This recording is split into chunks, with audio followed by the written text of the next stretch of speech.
ho vissuto la gente della mia età andare via lungo le strade che non portano mai a niente, tentare il sogno che conduce alla pazzia,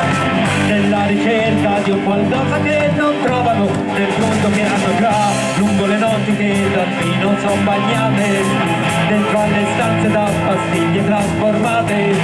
dentro le nuvole di fumo nel mondo fatto di città, essere contro ed ingoiare la nostra stanca civiltà è un Dio morto, nei bordi delle strade Dio è morto, nelle auto prese a rate Dio è morto,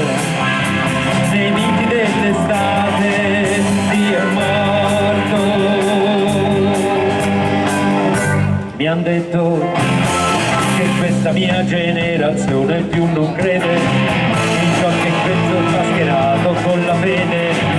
nei miti eterni della patria e dell'eroe, perché è venuto ormai il momento di negare tutto ciò che è falsità e che di parte di abitudine e paura, una politica che solo fa carriera, il perbenismo interessato, la dignità fatta di vuoto, l'ipocrisia di chi sta sempre con la ragione mai col torto, è un Dio che morto, nei campi di sterminio Dio è morto, coi miti della razza Dio è morto, con gli odi di partito Dio è morto.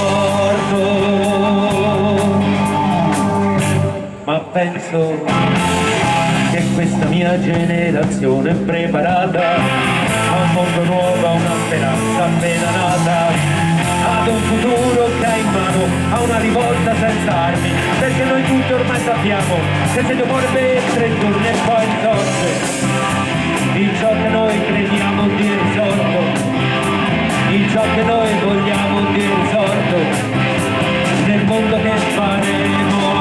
di risorto, di risorto, di risorto.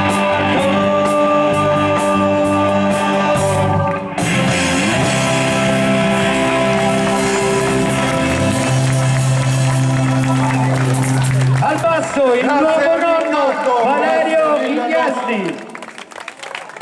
Il mio vagabondo non si fa del fatalismo, cioè si fa o no? Non si può.